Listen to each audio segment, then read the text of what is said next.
Hello again. Topic today is Lent, going to be fast upon us this coming Wednesday, February 17th. Catholics make a big deal out of Lent. But to be honest, it's usually not a season that they really look forward to. Like Advent is that season of anticipation and looking forward to Christmas, and it only lasts about 4 weeks. Lent is 6 weeks of fasting, prayer, and almsgiving, and looking within ourselves in our relationship to God. That's a bit deeper. That takes a lot more work, in my estimation. Somehow we want to breeze right on through to Easter joy, but the other stuff, now that can be kind of stuff that takes us a pause. So, Lent, the topic of Lent. But first of all, I have something to cover. Hold on just a minute.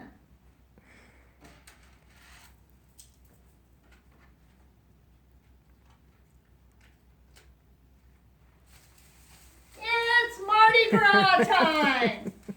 Us Catholics even figure out how to party before we go into the season of Lent. If it's going to be somber, let's just party. So you've got a handout that kind of talks about where the basis of Lent has come from. Lent means Fat Tuesday in French, and it really was born out of the customs. If we're going to fast and we need to get rid of all the fatty things in our homes, the starches and things, they'd use them all up on Fat Tuesday. So that's where the tradition comes from. The official colors are purple, gold, and green. And in your handout it says what they all represent. King's cake. King's cake is eaten during Mardi Gras. And if you don't want to make a king's cake, let me give you this piece of advice. 2 tubes of cinnamon rolls out of that dairy section. Use a little food coloring. Does just the trick. Of course, we hear about New Orleans, who has been celebrating the Mardi Gras for years. However, I think I heard this year that that's toned down immensely due to COVID. Masks are required by law for float riders. Now, where's the idea of a mask? Well, years ago, they were partying so hardy that they decided they needed to hide behind masks so people would not know who they were. Who were those partiers?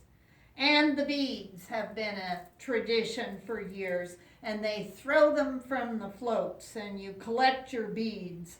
That comes from when the carnival king would throw fake strands of gems, precious gems and rings to his loyal subjects. And that's a holdover from that. So don't forget to party next Tuesday. Whatever you do, party hardy.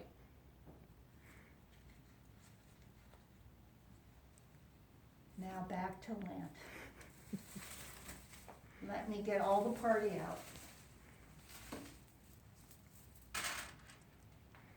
Okay. Let me read something that really struck with me about Lent. And this is another writer. I used to dread Lent. Then one year it finally dawned on me that this church season gives me a focused opportunity to rearrange my spiritual priorities. Lent helps me gain clarity on how I'm living my daily life. It is so easy to get swallowed up by the constant busyness and hectic pace of life. Lent helps me step back for 6 weeks and look more closely at how I am relating to God and to see who I am becoming. I think that gives a great overview of Lent. Okay, you have a sheet that says Lenten Facts. And that's exactly what they are. Now, do you remember when Steve and I were doing a liturgical year? We gave you the formula that determines when Lent actually begins and ends, and that's based on the date of Easter. So let me tell you how that looks in 2021. The first Sunday after the first full moon after the spring equinox.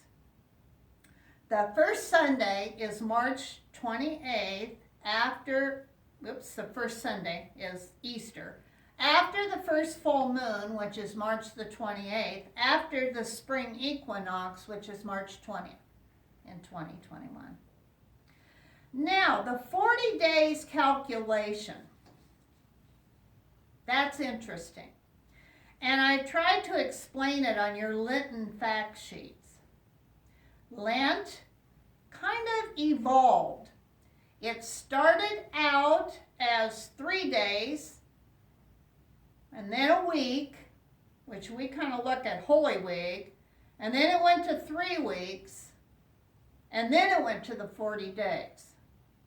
Since it was a season of prayer, fasting, and almsgiving, then the people kept extending that, thinking that they needed more time with that. 40 is based on the time that Jesus spent in the desert preparing for his ministry, doing the same thing that we should be about. So Lent begins on Ash Wednesday and concludes at sundown on Holy Thursday. Do the math, that's more than 40 days. But since all Sundays, and not simply Easter Sundays, were days to celebrate Christ's resurrection, Christians were forbidden to fast and do other forms of penance on Sundays. That's the Lord's Day. We should be celebrating his resurrection on Sunday. So therefore, when the church expanded the period of fasting and prayer to include 40 days, it went to 6 full weeks with 6 days of fasting in each week. That's leaving out Sunday. So then they added 4 extra days, Ash Wednesday, the Thursday after Ash Wednesday, the Friday after Ash Wednesday, and the Saturday after Ash Wednesday. 6 times 6 is 36, and add 4 and you get 40. True story. My parents never told me that Sundays were casual days. I found that out as an adult. That piece of information was withheld from the children in the Craw family. We fasted the whole time. If we gave up pop, there was no pop on Sundays. I really have never known if Mom and Dad knew that and just didn't tell us, or whether that was the Craw rule. But I lived my entire childhood thinking you fasted the whole time. Just an aside. Had to get that off my chest. Okay, the official liturgical color is purple, and more of a reddish purple. More with blood tinged into that, the blood that was shed. The word Lent comes from a Middle English word that actually means like springtime. So that works out very well for us in the Northern Hemisphere, the time of lengthening of days. Where does the whole idea of doing penance come from? Everywhere in the Bible. Old Testament, New Testament. Lots of places where it mentions the people doing the penance. And it's developed over time, as everything did. But the first time it kind of came to be, it was a period of intense spiritual and liturgical preparation for catechumens before they were baptized at Easter. And the people off to the side looked at those catechumens and thought, that's a fine thing to do. We ought to imitate that and be doing that at the same time with them. And so it just kind of evolved that way. And once Christianity became widespread and more people were baptized then as an infant instead of as an adult, we kind of lost that connection to it being part of the preparing for baptism connection. Vatican II brought us kind of back to that. And since then, we baptize or have our people profess their faith to the Catholic Church at the Easter Vigil, which takes place after sundown on Holy Thursday. So once again, we've got the connection, and we should have, between it being a baptismal preparation season, or for those of us who are Catholic, to be focusing on what needs to be changing in our life as we recognize our baptismal covenant, and also that preparation for those in the RCIA. Ashes. All over the Old Testament and a few places in the New Testament, you hear about the penitents wearing ashes. If someone was repenting, they wore sackcloth and put ashes, satin ashes, put ashes on their head. All sorts of stories. Those public penitents were the ones who were doing penance for serious sin, like murder, adultery. And when they completed their penance, they were able to be readmitted to the church. So there's where we picked up more of the themes of repentance and renewal, because Christians sensed they might not have seriously sinned, but everyone is a sinner. And so it was a season for everyone to concentrate on what needed to change in their lives. And I just gave you on your handout one thing I found which I thought was really neat. From ashes to the font. The call to continuing conversion is a message of the ashes. We move through Lent from ashes to the baptismal font. We dirty our faces on Ash Wednesday and are cleansed in the water of the font as we renew baptismal promises on Easter weekend. More profoundly, we embrace the need to die to sin and selfishness at the beginning of Lent, so we can come to fuller life in the risen one at Easter. Okay, I have said that the three themes of Lent are prayer, fasting, and almsgiving. So I've got a few props here. I've also kind of got a sheet that we're keeping track of the different things that could be practiced in each one of those areas. You are actually getting the sheet that I gave to our religious ed families that explains each one of these. And they all start with a word from Jesus about prayer, fasting, almsgiving. Didn't make this stuff up. It comes right from his Sermon on the Mount, where he talks about these three practices. And so if you'll read through that, you'll see where we get that idea. So the first one I want to talk about is prayer. Well, prayer is something we should be doing all of the time, but we focus on it a little bit more during the Lenten season. And the passage where we hear from Jesus about it is, go to your inner room, close the door, and pray. But that doesn't mean all the time. Mass is a first perfect form of prayer where we are all together and gathering our prayers together. It's just reminding us of our conversation with God, whether it's by ourselves privately or whether it's at a Mass where we are with our community. And so we have some special devotions that we can do during Lent. One that I see several people doing is they try to come to a daily Mass during the week, just to observe Lent, to do something a little bit more, to pray with their community. We have meditation books. We have books of the Stations of the Cross that can be said privately. I'll open it up. Carol, my able-bodied photographer. We will have these books available for pickup that you can just take home and do the Stations of the Cross on your own. When we do them publicly, we have a book that we use, and those will be publicly celebrated at 5:10 on Friday nights.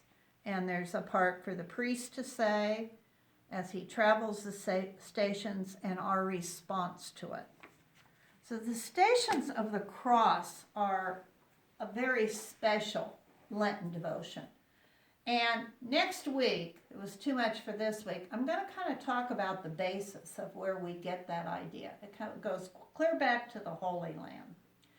The meditation books we have that can be used kind of the same way are available for Lent, where you kind of every day have a meditation that you can focus on.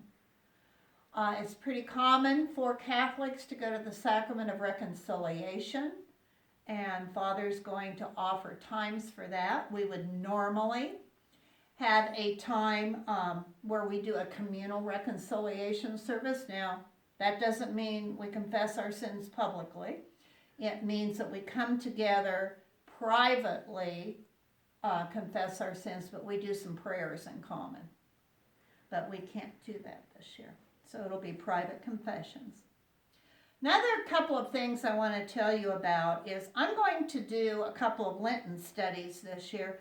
The Lenten Musings with Father Joe Nassel. Father Joe Nassel is our former provincial for the Precious Blood Society, the order that Father belongs to. And actually, Father Joe Nassel and I go way back in time. And I probably shouldn't tell you all those stories. We are exactly 3 months apart in age, and we have a joke about our birthdays. But anyway, we've been friends for years. And I've talked to him. He does a kind of a talk. Not a long talk, maybe somewhere between 15 and 30 minutes on each of the Gospels during Lent. And he's going to send me the link to that so that we can have you watch it like we do RCIA. You can watch it during the week and then talk about it sometime the next week after we've experienced those readings at Mass. I just need to know who wants to take part in that. We'll figure out a time where we'll get together for a half an hour, 45 minutes tops, and discuss what he has talked about. And he is a prolific writer and speaker. Nothing he does is bad stuff, let me tell you. And then there'll be an independent study that he told me about, Finding Hope in the Broken Heart of God. Hope as the pandemic lingers. And that will be just, again, independent. I'll send you a link if you want to watch that, at your own time. Okay, so prayer. We commit ourselves to deeper prayer. The next one is fasting. Again, a word from Jesus about fasting. And we hear the citation, about don't look glum, don't draw attention to yourself. Fasting reminds us to step away from the things that separate us from God so that we're able to pay closer attention to Him. And the church does have some standard rules about fasting and abstinence during Lent. And I'll read them, and they're on your sheet. The law of fasting applies for those who are 18 to 15 years of age. And there are 2 prescribed days of fast in the church. They are Ash Wednesday and Good Friday. On those days, it means that one can eat 1 full meal in a day. They may have 2 smaller meals when taken together that do not equal the full meal. No eating between meals is permitted, but one can have liquids. The rule of abstinence in respect to food means that one does not eat meat. Abstinence applies to persons over the age of 14. The church teaching is that one is to practice abstinence towards meat on Ash Wednesday, Good Friday, and all Fridays of Lent in the United States. And I know of some priest friends, some of the sisters of the Adorers of the Precious Blood that practice that every Friday during the year. But when you think about fasting, which we get kind of again from the 40 days where Jesus fasted, what you are abstaining from does not necessarily have to be food. It can be bad habits. I'm getting a tickle in my throat. It can be something that you spend an immense amount of time on, and I'm thinking maybe social media. For the kids, we say, some of the play games and that type of thing that you spend a lot of time on, that if you fast from those, perhaps you would have more time to spend with God in prayer. That's kind of the idea that we are getting here. So it's not so much totally what you give up, it's what do you do with your time or your money. If you are giving up pop, what are you going to do with that money? And I got an idea for that when I get to almsgiving. So in Lent, it says people typically ask, what are you giving up? But you miss the opportunity to feast on something else. Time to give back to God. Now, this year, I think, has brought us a lesson on fasting. Think about what we've been through during this pandemic and some of the things that we had to give up. We got I don't know that I want to say natural lesson on this, but we got a ready-made lesson on giving up things and how that felt, and yet some pretty neat things came. We found some different ways to do things. We found out we could do things. We just had to do them a different way, and maybe a better way. So fasting always leads us to the feasting part. As far as fasting, in our church, we've got our Lenten rules of fasting here that I've already told you about.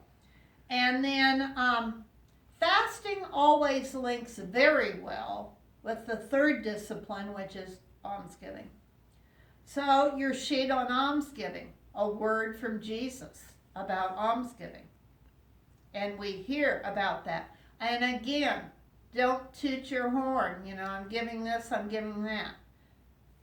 Do it out of the goodness of your heart. It's between you and God. The most common thing we think about is giving away money, And one of our things that we have is the rice bowl. The idea of the rice bowl is whatever you are giving up, put your change, your pot money, your chocolate money in there.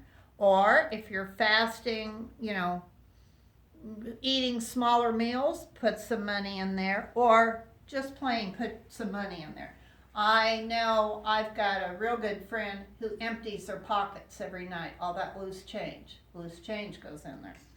Where does it go? It goes to Catholic Relief Services, a tremendous organization that does a lot of good in our country and in the world. It's a very small percentage, and I gave you a sheet on that so that you can read what Catholic Relief Services does. But the overhead is in the 90% or better goes to actual need, actual addressing the situation. But also on the almsgiving sheet, there's a lesson to be learned here. There's a reading from Luke about the poor widow. And the poor widow gives what little she has, 2 small coins. And it is said then, I tell you truly, this poor widow put in more than all the rest. For those others have all made offerings from their surplus wealth, but she, from her poverty, has offered her whole livelihood. I think that's a good message for us to remember in almsgiving too. We don't just give that extra change, what we're not going to use anyway. I think we need to dig a little deeper in the pockets and share what we do have. And remember, none of it would have been possible without God. That's where it came from. And also, maybe not focus on the money. What about your time and your talent? Instead of almsgiving with money, not all of us are blessed with a lot of money, what could you do extra? Could you volunteer at Helping Hands? Could you Do something for a neighbor who needs, just out of the goodness of your heart, your talents. Help someone that needs something, okay? So it's not all just about money either. Remember to give of yourself when you can. So what do we have for almsgiving around here? The Ash Wednesday collection benefits the Catholic churches of Eastern Europe who have been ravaged over the years and are in the process of being rebuilt. I've talked about the Catholic Relief Collection, which there is a collection during Lent for that too, but the Rice Bowl proceeds go to that. And you can bring that back sometime during Holy Week, return it to the church. The Good Friday collection goes towards the shrines and the churches in the Holy Land. Lenten lunches is something that we have done and had to suspend last year, which we will bring back, but that's a wonderful almsgiving where we would, everyone would bring in items, all donated, and then the proceeds given away to either the Ministerial Association or Helping Hands or another one that they applied for. The Knights of Columbus Fish Fry. I even have a commercial announcement for that. There you go. Fridays during Lent. This year they're going to do carryouts and curb service too. There is limited dining. Limited. And that kicks off, if you're watching this before Friday night, it kicks off this week with the benefit for the Cystic Fibrosis Foundation, near and dear to my heart, because my niece Megan suffers from cystic fibrosis. And that's always kind of a dress rehearsal, and that's free will offering. So if anyone would like to come up and taste it out, and get, I always say get the taste buds primed for that. Another thing we're going to do this year at all three of our cluster parishes is we will have a basket for extra donations to Helping Hands and the Ministerial Association. Especially Helping Hands always runs the end of their budget through July. And you know, we think of them so much at Christmas and Thanksgiving, but they are in need all the time. So we try to take care of them at that point too. We will talk about Holy Week when we get to that point a little more. One thing that I found that I think really kind of sums up Lent, and as I said, I'll be doing some more on Lent next week. I just thought of another thing I wanted to tell you. Here's another thing and that we do in our cluster parishes. We use a purple ribbon, and we suggest that that purple ribbon is placed in some place where you'll run into it a lot to remind you that you are a Christian who is observing Lent. People put it on their doors. Some people put it on the refrigerator door. That will help with the fasting, possibly. Some people put it on the rearview mirrors as a real public sign. It's up to you. But that is something that you can pick up here at the church and use too. So, the whole season of Lent, I want to close and read to you something I found quite a while ago, and I love it. Every year I come back to this. If we were knives, Lent would be a time to sharpen our cutting edges.